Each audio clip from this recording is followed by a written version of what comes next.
Welcome to this World of Warships replay. It's the first World of Warships replay I'm hosting. I tried to record one or two in the past, but the replay function was very buggy back then. It still is though, but it was really buggy and it caused me some headaches, so I stopped recording them in the hopes that they'd fix it. This has pretty much happened.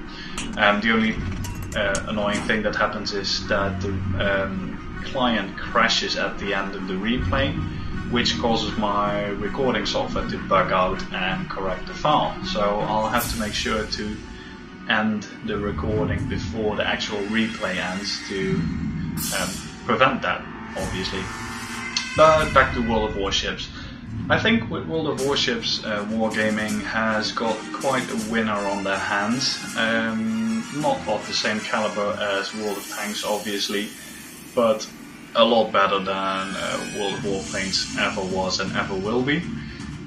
So yeah, I've been really enjoying this game. I've been testing it since closed alpha, and I'm currently driving the Iwaki Alpha, which is the reward ship that alpha testers got for alpha testing.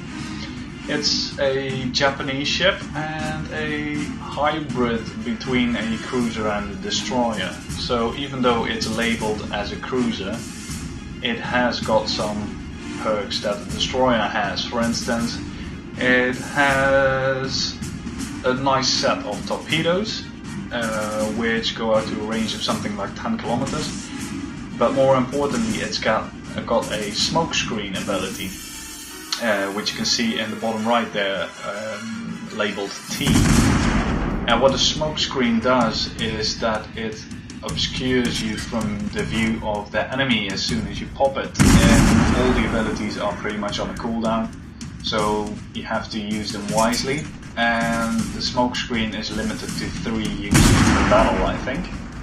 But I've never used it that much to begin with. But what it does is it hides you for the enemy as soon as you don't fire your guns and shoot torpedoes, because then they'll still spot you, as well as if you shoot at airplanes. But shooting at airplanes is an automatic ability. The thing is with smoke screens as well is you can use or your allied smoke screens. If they pop a smoke screen, you can hide in it as well, which is really nice. You can even lay a smoke screen in front of battleships to obscure them from the enemy view, which gives you all kinds of nice tactical advantages in the battle if you use it wisely. But back to this ship, I think it's a really nice ship to play. Unlike most Japanese ships, the guns on this thing turn relatively fast. That's one of the things that Japanese destroyers lack, it's proper guns. But then again, Japanese destroyers have got really good torpedoes with a really long range, and they're really stealthy. So it's sort of offset. The Iwaki Alpha, however, is not stealthy at all. Your torpedoes and guns have a range of 10 kilometers. But you also get detected at a range of 10 kilometers, so you can't really sneak up on anyone in this thing. However, if you get the chance to unload with all your guns, you can do quite a lot of damage, and the torpedoes are a really nice bonus, especially at slightly longer ranges. The thing is, the nice thing about this game is that because of the slower speed than World of Tanks, not only in movement but also, as you can see, in shell velocity, you need to do a lot more predicting and leading of your shots, which I think adds a new layer of challenge to the game. As you can see, I'm for instance sailing diagonally towards this guy, which completely throws off his aim because all his shots pass over me, because as soon as he found the range to me, I'm already closer, so his next set of shells will hit behind me if he aims at the same point. And that's one of the things. Maneuvering yourself tactically well is really important in this game. I'm sailing in a straight line, which is really stupid. As you can see, I take a massive amount of damage from these two battleships. So it's time for me to get out of the way. I'm set on fire, but I'll shortly use my repair ability, which extinguishes all the fire.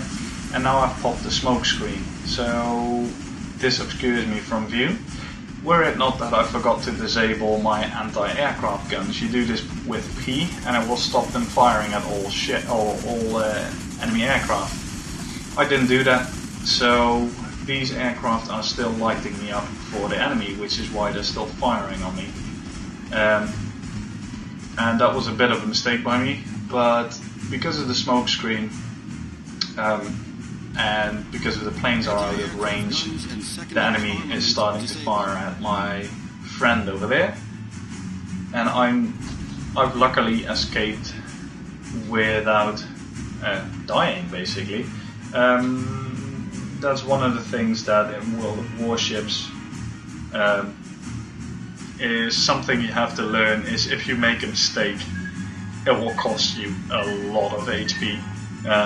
If you pick a fight with the wrong ship or the wrong carrier, you will just die or lose pretty much all your HP. Now, with launching torpedoes, you can see the white triangle shape, and that's the aim predictability. It basically takes the current enemy speed and predicts where he'll be by the time the torpedoes reach him.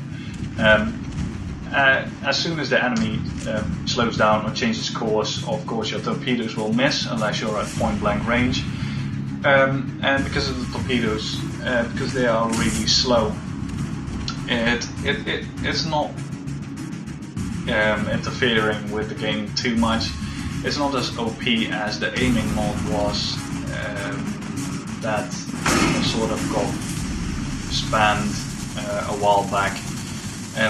That because I mean gun shells are a lot faster, and that aim mod basically destroyed the game for a lot of players, because the whole fun and challenge is predicting your shots, and if the computer does that for you and you constantly score citadel hits, then something is wrong. And luckily Wargaming started to take steps against this mod. If they wouldn't, I would stop playing completely, because yeah, there's no skill involved anymore if you don't need to basically aim yourself. Now, we're engaging two battleships here, and we're under fire from a lot of torpedo bombers, so it's a bit of a tricky situation. Luckily we're able to shoot the torpedo bombers down, and that's the thing, if you shoot down a lot of planes, that carrier will quickly run out of planes and reserves, and then not be able to launch anything anymore. As you can see, the torpedoes are fired earlier, hit the battleship, caused flooding, and made him sink. And that's a nice mechanic here in World of Warships. It's like a World of Tanks damage over time thing. And flooding is caused by torpedo hits, making enemy ships take damage over time, but you can also set them on fire, which does damage over time. Now, any ship can use the repair ability, the R thing in the bottom, but it's on a cooldown, so you have to decide whether you want to use it and when you want to use it. Because the thing is, for instance, if you get set on fire, or you take flooding damage and you use your repair ability, and right after that someone else hits you and sets you on fire again, you'll basically burn to the ground. The fires are extinguished automatically, but it takes the ship's crew quite a while to do so, so you'll take a lot of damage over time, obviously. Now, there's a battleship over there as well. He's behind an island, and what I'm trying to do here, apart from launching a torpedo spread, is to keep that island between me and him to prevent him from spotting me. I want to have a surprise on him, but since he's closer to the island, he's passing faster, which means that shortly he'll pop from behind the island and he'll spot me. let's hope my torpedoes hit and do some damage. That would really help my team out. And there's another 3 squads of torpedo bombers coming in.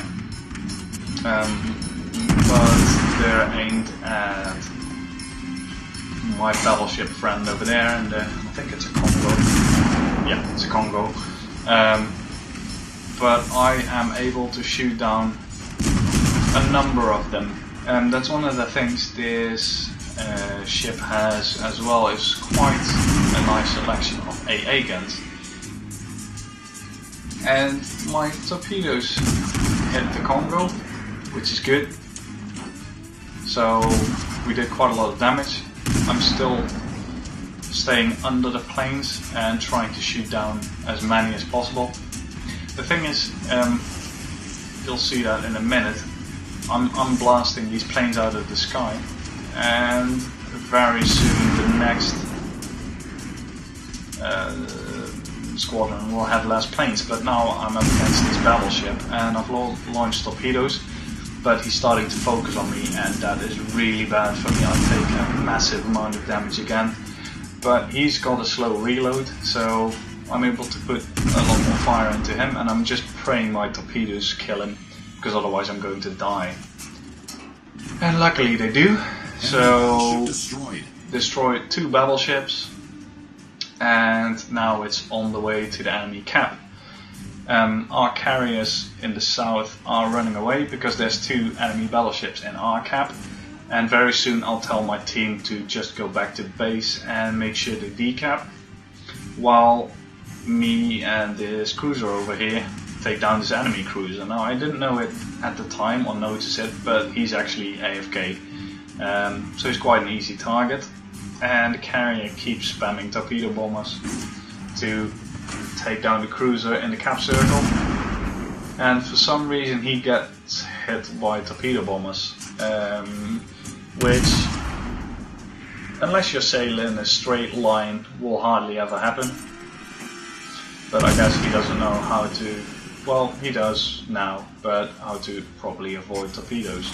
The thing is, on the forums you'll read a lot that you have to turn into torpedoes to avoid them, but generally speaking that is pretty stupid unless you're in a battleship, because if you turn away from torpedoes you basically enlarge the distance between you and them, and it gives you a lot more room to maneuver. So unless I'm in a battleship, I will always turn away from the torpedoes and try to break in between the salvo.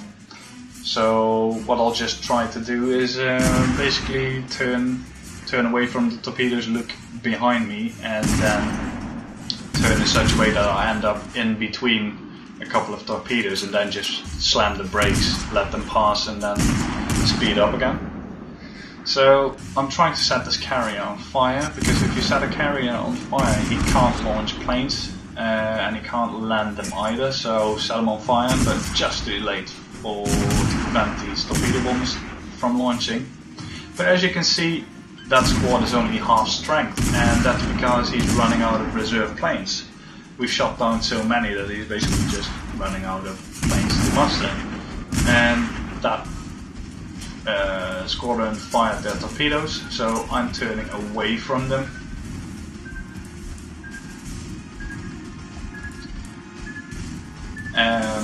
But not before I've maneuvered myself in between them. So there we go, and now I'll just brake. The carrier is completely still underwater, so either he's taking engine damage or he's just stopped to try and evade my torpedoes. But he won't, so he's launching another squad though, but I kill him. So now it's time to speed up again. Got a battle achievement, devastating strike, and he's got one more squadron of torpedo bombers, and now I don't know if he can still control them. I guess they're on an automatic course, but I'm turning towards them now, because what you want to do is you want to turn towards the torpedo bombers, and then as soon as they fire you want to turn away from them again to mess up their aim, so they're not able to put a torpedo on me. and I'm just taunting the carrier in the chat now. So yeah, I'm just going to cap, but I'm going to end the replay here before it crashes again. So see you next time. If you enjoy the replay, rate it, and see you next time.